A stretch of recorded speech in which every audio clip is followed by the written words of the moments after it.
नमस्कार, gold spot में आपका स्वागत है। मैं हूं मनीषा गुप्ता और सोने में कल नया रिकॉर्ड हाइज बनने के बाद कुछ मुनाफा वसूली अब हमने यहां पर आते हुए देखी है। अंतर्राष्ट्रीय बाजारों में हल्का सा दबाव है और उसका असर यहां पर भारतीय बाजारों में भी है, लेकिन इसके बावजूद 48,010 ग्राम के आसपास अभी भी सोना यहां पर कारोबार कर रहा है। कोरोना वायरस के नए केसेस, नए मामले आ रहे हैं और इससे बाजार में चिंता है। इसके अलावा अब यहां पर ज्वेलरी बाजार में किस तरह की मांग रह सकती है, भाव आगे कैसे रहेंगे, क्या आपको खरीदना चाहिए या नहीं, इस पर हम आज बात करेंगे। हमारे साथ जुड़े हैं India Boolean and jewellers association के सेक्रेटरी सुरेंद्र मेहता, कोटक सिक्योरिटीज के रविंद्र राव और कुंवर जी ग्रुप के रवि दियोरा। आप सभी का कार्यक्रम में स्वागत है।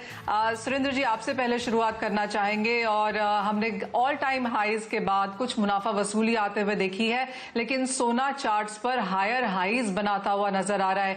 इवन एज भारत की जो ज्वेलरी डिमांड है वो इस साल 30% कम होने की उम्मीद है, लेकिन उसका बहुत ज्यादा असर फिलहाल यहां पर भावों पे नहीं पड़ता हुआ नजर आया। यहां से सबसे पहले आपसे जानना चाहेंगे कि प्राइसेस को लेकर अब क्या आउटलुक है।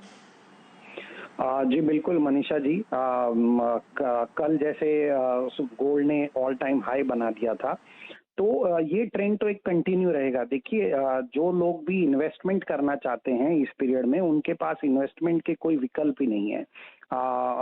यदि बैंक की फिक्स डिपॉजिट का इंटरेस्ट रेट 6 से 6.5% से ज्यादा कहीं पर मिल नहीं रहा है, तो लोग एक नए विकल्प के रूप में सोने को देख रहे हैं। जहां तक हिंदुस्तान की बात है, तो यहाँ से गोल्ड के अंदर इन्वेस्टमेंट और गोल्ड प्रोडक्ट के अंदर इन्वेस्टमेंट बढ़ता ही जाएगा और उसी प्रकार गोल्ड का प्राइस भी बढ़ता ही जाएगा। IMF ने जिस तरह से नए आंकड़े दिए हैं कि GDP growth, global GDP growth -4.5% हो जाएगी, तो उस हिसाब से भी लोगों का एक सेफ हेवन की तरफ रुझान बढ़ेगा और गोल्ड के प्राइस में लगातार बढ़ोतरी होती रहेगी।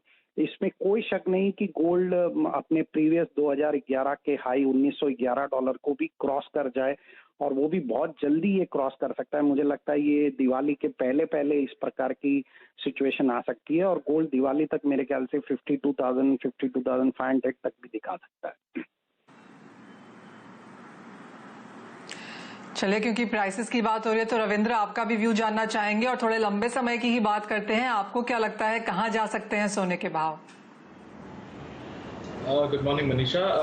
वेल, मेरे हिसाब से गोल्ड अभी भी काफ़ी पॉजिटिव है, लेकिन अगर हम गोल्ड प्राइस मोमेंटम देखें तो अप्रैल में कॉमेक्स गोल्ड में 1788 के आसपास हाई बना था। मई में फिर से 1788 के आसपास हाई बना था, उसके बाद एक करेक्शन आया और कल के सेशन में भी गोल्ड 1792 के ऊपर टिक नहीं पाया और वहां से हमने एक करेक्शन आते हुए देखा है। तो अभी जो 1788 से लेके 1790 का जो जोन है वो अभी काफी स्ट्रांग हो चुका है and it's a kind of a triple top resistance now. तो अगर ये इसके ऊपर से एक आध दो डेली क्लोजिंग अगर दे देता है तो I think it might move up by another $100।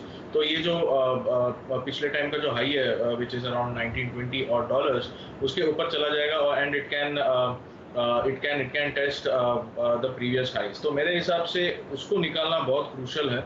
तब तक हो सकता है कि हम फिर से एक बार गोल्ड में एक छोटा सा माइनर करेक्शन देके 1750 जो कि अर्लियर रेजिस्टेंस था, जिसके ऊपर गोल्ड जा नहीं रहा था, अभी वो एक सपोर्ट हो चुका है। तो I think 1750 is very much possible अगर 1790 नहीं निकल पाता है तो लॉन्ग टर्म व्यू अभी भी बुलिश है, लेकिन शॉर्ट टर्म में हो सकता है कि एक $20-25 का करेक्शन आए अगर ये 1790 के ऊपर सस्टेन नहीं करता है।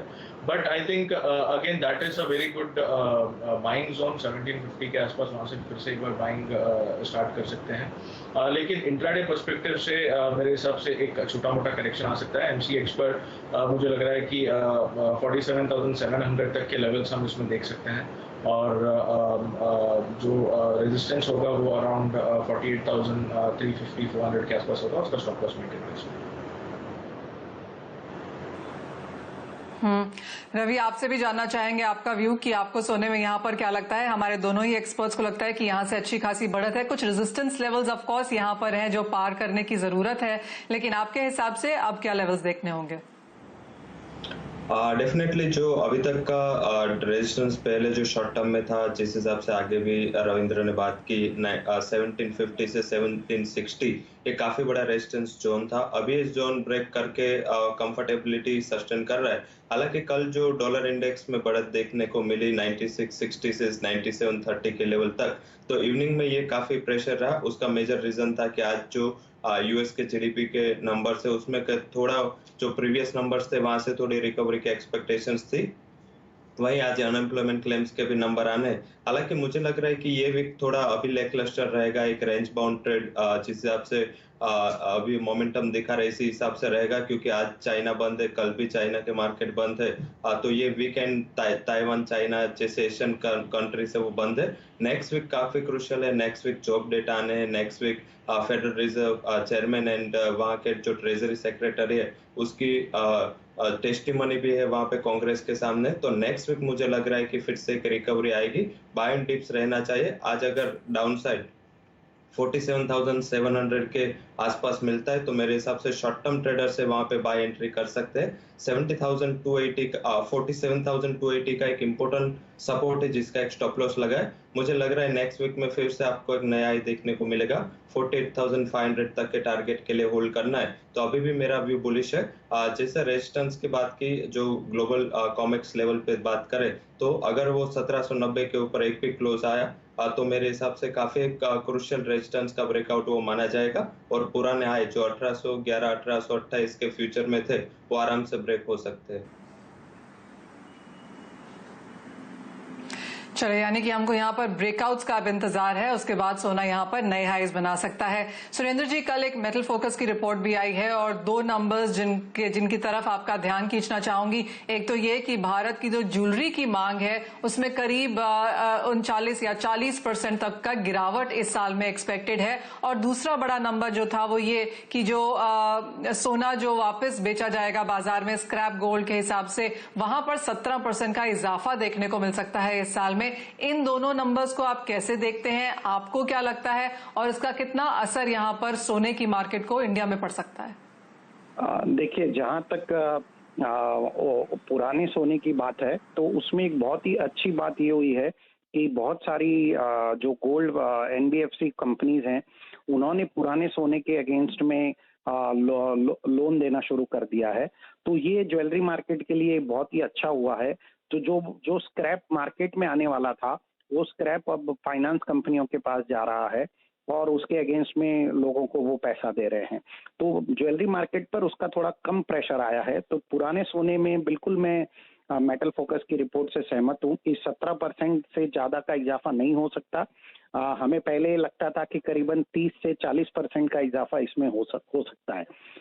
जहां तक ज्वेलरी डिमांड की बात है तो मुझे लगता है कि 40% बहुत ही 40% तक डिमांड कम होना ये थोड़ा ऑप्टिमिस्टिक फिगर है। मुझे अभी भी लगता है कि इस साल ज्वेलरी में डिमांड कम से कम 65 से 70% की डिमांड में इंडिया में कमी आएगी, क्योंकि अभी भी पूरे मार्केट जो हिंदुस्तान के 3 बड़े मार्केट हैं, महाराष्ट्र, दिल्ली और तमिलनाडु, यहाँ पर अभी भी कोरोना का सबसे बड़ा संकट इन्हीं 3 स्टेट में है।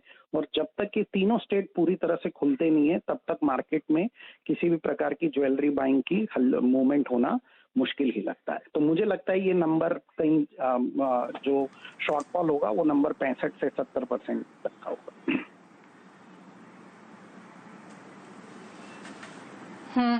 सुरेंद्र जी, ऑल्सो ज्वेलरी डिमांड आप कैसी आता हुआ देखते हैं आगे जाके? आप कितना ज्यादा आपको लगता है कि यहाँ पर इन्वेस्टमेंट की मांग आने को मिलेगी?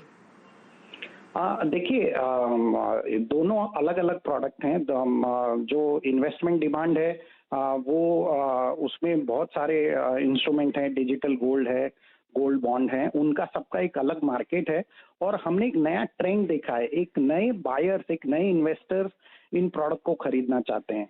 और जहां तक ज्वेलरी की बात है तो ये हमेशा से हिंदुस्तान में 600 से 700 टन का मार्केट रहा है। तो इसमें इस नंबर्स में कोई ज्यादा बढ़ोतरी होने की संभावना नहीं है। हालांकि जैसे मैंने कहा, इसमें इस साल के लिए लगभग 65 से 70% की कमी आ सकती है। लेकिन इस पूरी इंडस्ट्री के लिए एक अच्छी बात यह है कि चूंकि इन्वेस्टमेंट ऑप्शंस ज्यादा अवेलेबल नहीं है, इंटरेस्ट रेट कम हो गए हैं, ओवरऑल इन्फ्लेशन ज्यादा है, सभी आंकड़े सेफ हेवन की तरफ आपको डायरेक्ट करते हैं, तो गोल्ड के प्रति लोगों का आकर्षण बना रहेगा, चाहे वो किसी भी फॉर्म में हो, चाहे वो डिजिटल फॉर्म में हो, चाहे वो बुलियन फॉर्म में हो, या चाहे ज्वेलरी के फॉर्म में हो। वेल एब्सोल्युटली, वो तो आपकी बात माननी होगी कि सोना किसी भी फॉर्म में हो भारतीयों को लुभाता है और खरीदारी हम यहाँ पर लगातार बनता हुआ देखते हैं। लेकिन एक मिनट यहाँ पर लूंगी और अपने दर्शकों का यहाँ पर शुक्रिया अदा करना चाहेंगे, क्योंकि सीएनबीसी आवाज की लीडरशिप का फिर से मुकाबला नहीं है। आवाज अपने कॉम्पिटिटर्स से करीबन 1.1 गुना बड़ा है। बाजार के दौरान यहाँ पर करीबन 52.4% लोगों ने आवाज को ही चुना है। शाम के प्राइम टाइम की अगर बात करें तो यहां पर अपने कंपटीशन से ये 1.5 गुना यानी कि 1.5% गुना यहां पर ज्यादा है देखा गया है। तो दर्शकों ने क्लियरली आवाज पर अपना भरोसा यहां पर जताए रखा है, हमें उन बड़े नंबर्स से यहां पर नवाजा है। भरोसा यहां पर है हमारे गेस्ट पर, हमारे एंकर्स पर, हमारे जो राय हम यहां पर देते हैं, जो खबरें हम यहां पर रिपोर्ट करते हैं और जो सबसे तेजी के साथ यहां पर रिपोर्ट की जाती हैं, जिस तरह की एक्सक्लूसिव रिपोर्टेज यहां पर की जाती है, उन सभी को यहां पर दर्शकों ने नवाजा है। आपको एक बार फिर बता देंगे कि सीएनबीसी आवाज लगातार यहां पर नंबर 1 चैनल बनता हुआ या रहता हुआ नजर आया है। अपने कंपटीशन से 1.1 गुना ये बड़ा है। प्राइम टाइम शाम की अगर बात करें तो यहां पर भी कॉम्पिटिटर से 1.5 गुना ये ज्यादा रहा है। शाम के प्राइम टाइम में 60.7% लोगों ने सिर्फ और सिर्फ सीएनबीसी आवाज को देखा है और बाजार के दौरान अगर बात करें तो 52.4% लोगों ने सिर्फ सीएनबीसी आवाज को ही यहां पर देखा है। तो क्लियरली एक बार और शुक्रिया करना चाहेंगे अपने दर्शकों का, क्योंकि आपकी बदौलत ये नंबर्स हमें यहां पर देखने को मिलते हैं। तो सभी कमोडिटी मार्केट, करेंसी, इक्विटी खबरें, पॉलिसी रिफॉर्म्स, रिपोर्टिंग, एक्सक्लूसिव खबरें सभी यहां पर सीएनबीसी आवाज पर ही सबसे पहले ब्रेक होती हैं। सोने चांदी की हम यहां पर बात कर रहे थे और रविंद्र आपसे जानना चाहेंगे कि चांदी में अब आपको यहां पर क्या लगता है आगे जाते हुए?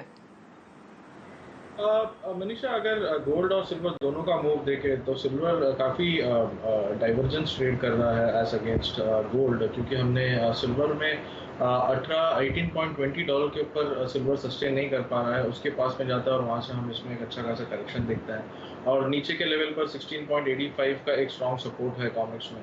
तो मेरे हिसाब से एक ब्रॉड रेंज है और अगर सिल्वर की मूव भी देखें पिछले कुछ सेशंस में, it is moving as per an industrial commodity और जो बेस मेटल्स में एक्सेप्ट कॉपर, अगर हम बाकी सारे बेस मेटल्स में देखें तो एक करेक्शन का मोड है और सिमिलर मूव हम सिल्वर में भी देख रहे हैं। In fact it looks like an economically sensitive commodity now, but मेरे हिसाब से सिल्वर में अगर यहाँ से करेक्शन आता है, ऐसे 1000-1500 पॉइंट्स का भी करेक्शन आता है, तो I think it's a good buying opportunity, क्योंकि ultimately it is precious metal and ये गोल्ड को फॉलो करेगा और गोल्ड अगर पॉजिटिव है तो सिल्वर में नेगेटिव रहना I don't think is right. So I think जैसे इंट्राडे पर्सपेक्टिव से मुझे लग रहा है कि गोल्ड में एक करेक्शन आ सकता है। सिमिलरली सिल्वर में भी हम एक करेक्शन देख सकते हैं टुवर्ड्स 47,000, 46,800, बट आई थिंक एक स्टीप करेक्शन आता है तो silver is a very good buying opportunity.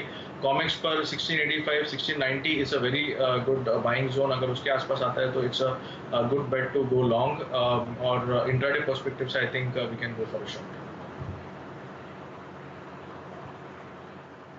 Okay, तो सोने में अगर तेजी है तो चांदी उसको जरूर यहां पर फॉलो करेगा, तो खरीदारी यहां पर भी बनती हुई नजर आ सकती है। लेकिन इसी के साथ रुकेंगे एक ब्रेक के लिए, जब लौटेंगे तो बाकी नॉन एग्री और एग्रीकल्चर कमोडिटीज पर भी डालेंगे एक नजर।